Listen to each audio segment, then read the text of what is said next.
From the Greek perspective, the 300s BC were kind of a scam. It's the century after Athens loses the Peloponnesian War, and they're contending with Sparta and Thebes to figure out who will be in charge. Yet, to their collective surprise, it's none of them, because this upstart B-list king at the northern edge of Greek civilization swoops down and stomps them in battle, then negotiates a peace in which mainland Greece is subservient to him. Like I said, scam! Greece kicked out the Persians. What do you mean they lost to some barbarian? To this guy.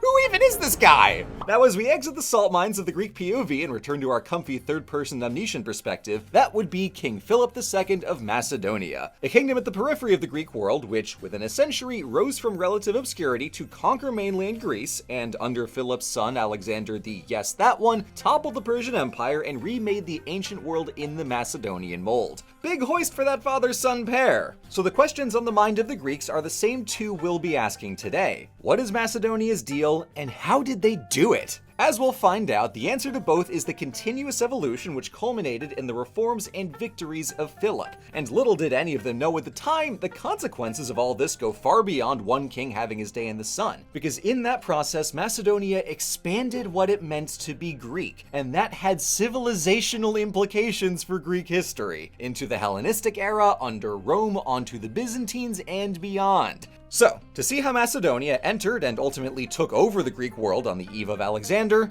let's do some history. Now, the name Macedonia derives from the Greek word Macedones, likely meaning tall ones or highlanders, but who exactly were they? Well, as far as the Greeks were concerned, different. The Macedonians were a distinct ethnic group from the river valley between the coast and the inland mountains, but while their fellow Aegean dwellers lived in city-states with constitutions and assemblies, the Macedonians were more like their neighbors the Thracians and Illyrians, looser associations of farms and villages, which the Greeks called an ethnos, a group of people, but not really a state. And the clearest snapshot of that gap between Macedonian and Greek comes around the year 500 BC, when one royal prince wanted to compete in the Olympics. These festival games were famously open to all Greeks, but you did have to be Greek. So, was he? Well, his name was certainly Greek, Alexandros, different Alexander, not the famous one, and context clues indicate he could speak some dialect of Greek, but on the other counts, he came up short. For one, his native Macedonian language was unintelligible to the Greeks, either a very distant dialect or a fully distinct language. Culturally, he was also an oddball, a full-on monarch outside the quintessentially Greek ecosystem of city-states. Further, these Macedonian kings married foreigners, practiced polygamy, and, worst of all, drank unmixed wine. Greeks cut their wine with water, so drinking it straight was scandalous debauchery, and the result was Macedonian parties got notoriously raucous, frequently turning violent. These guys were wild. Unsurprisingly, the prince's self-invitation to the Olympics was at first declined, but he gave it another shot, arguing to the Olympic judges, the Elanodike, that he was in fact Greek because the royal family hailed from Argos way back when, and they were actually descendants of Heracles, the coolest and best, most awesomest hero ever. And he does have a girlfriend, she just goes to a different polis.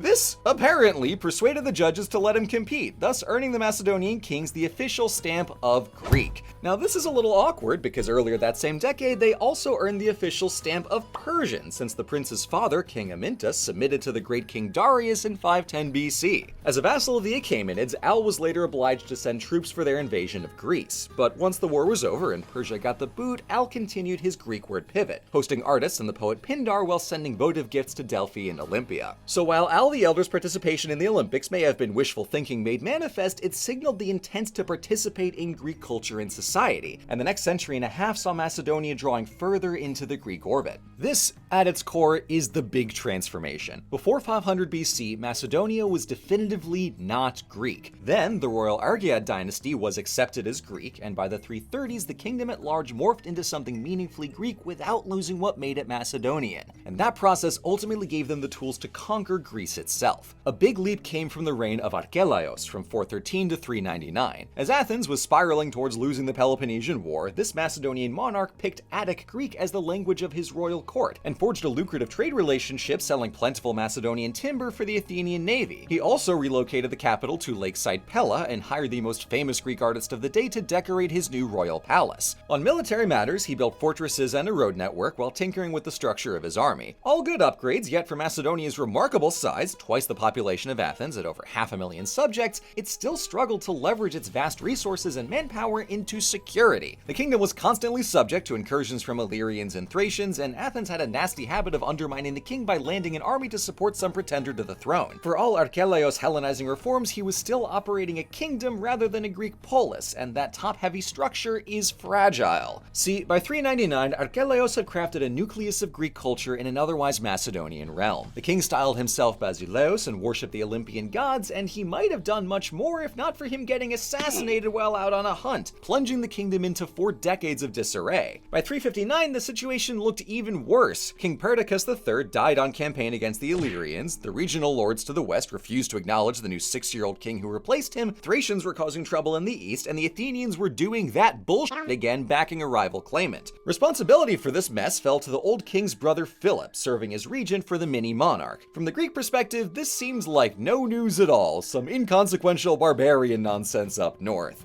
Yet quite the opposite. Over the next 20 years, King Philip II repelled these existential threats to his kingdom and embarked on a series of reforms that, in effect, leapfrogged Macedonia from ethnos to empire. Now, before Philip was king, he was a prince, and specifically an exchange student. See, as part of an agreement with the Thebans to enforce a treaty, a teenage Phil spent a few years in Thebes learning from their generals and statesmen. He got a crash course in military tactics, diplomacy, and the subtle, not so subtle art of hosting high-value targets as political hostages to keep allies in line. This experience would prove invaluable to Philip's statecraft, but first he's got enemies on all sides to worry about, so the man got fighting. First, he avenged his brother by booting out the Illyrians and pushing as far as Epirus on the coast. Then, in 357, he formed a marriage alliance with Molossia and swiped the lucrative silver mines of Amphipolis. The next year, he turned his focus to the Aegean coast, kicking Athens out of its foothold and depriving it of the option to be annoying, although he lost an eye to an arrow in the process, then nabbing the Halkidiki Peninsula soon after in 348. In the middle of this, he took advantage of a regional war for control over the Delphic sanctuary, the result of which was Philip conquering most of Thessaly and becoming guardian of Delphi. Solid haul for a decade on the march, but how'd he pull that off? Philip could thank the silver mines. After fully stealing Amphipolis in 357, he immediately acquired the funds to transform Macedonia's military, state,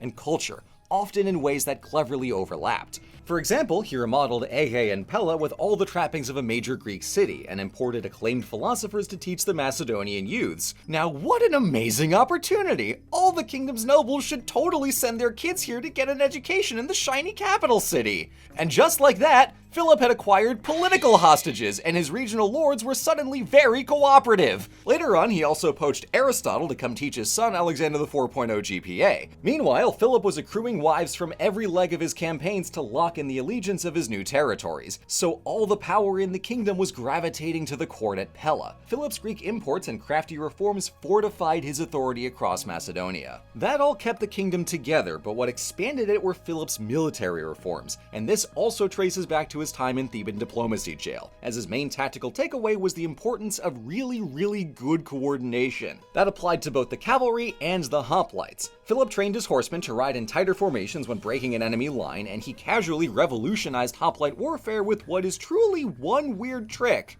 bigger spears.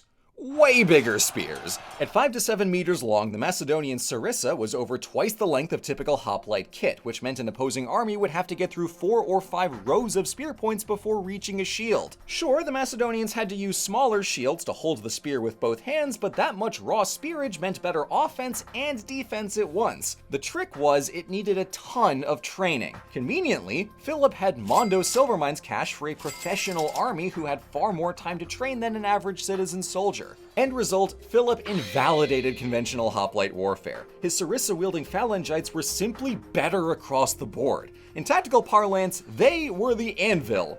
The cavalry, then, was the hammer. While old-fashioned Greek warfare was a game of breaking your enemy's line and driving them from the battlefield, Philip's army could envelop his opponent completely and annihilate them. And this neat little maneuver was how Philip crushed a combined army of Athenians, Thebans, and their southern Greek allies at the Battle of Chaeronea in 338. Strictly speaking, it wasn't even his idea, at least not this soon. But Athens roused an alliance to oust Philip from central Greece, and when that failed so badly their armies were all removed from play, Macedonia dictated not just the terms of the peace, but the structure of Greek civilization that would follow it. On paper, Philip could have done whatever he wanted. There was no power left opposing him. But instead of conquering the Greeks outright, imposing harsh penalties, replacing everyone's government, forcing demilitarization, or even garrisoning troops in all the cities, Philip gathered all the Greeks at Corinth and proposed a league. The offer was, in effect, an alliance of every mainland Greek city, sworn to peace with each other and resolving disputes via a council rather than stabbing, with everyone pitching in soldiers, ships, or money for common defense.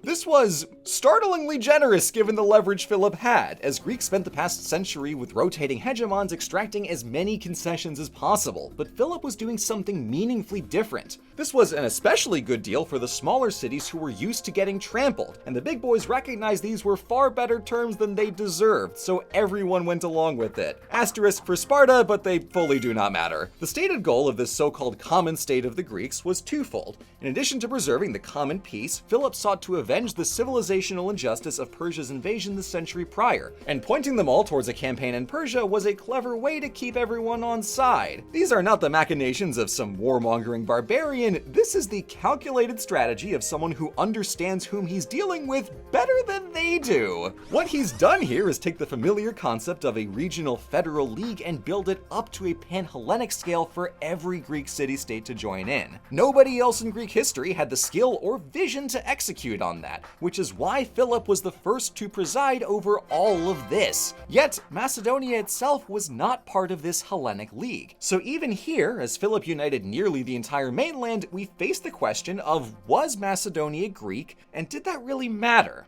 Well, let's put it this way. Here in 338 BC, Macedonia had adopted the trappings of Greek culture in language and art, they'd modified the tactics of Greek competition in warfare and diplomacy, and yet they chose not to forgo their Macedonian customs, retaining an absolute monarchy, royal polygamy, heavy drinking, and a society not defined by cities. Breaking the old dichotomy of civilized Greek and foreign barbarian, Macedonia's Greekification was subtle and varied. That not only proves Macedonia was clearly very good at the proverbial video game, but it shows that Greekness, Hellenism as a concept, is a lot more flexible than even the Greeks had imagined. There could in fact be a new style of Greekness without city-states or citizen assemblies, and whether or not the Greeks bought into that determined if Phil's arrangement would come crashing down immediately, as so many hegemonies did, or expands the notion of what Hellenism could be. If these foreigners could become Greek, then so might Persia, Egypt, and even further beyond, and that dynamic will transform Mediterranean history forever.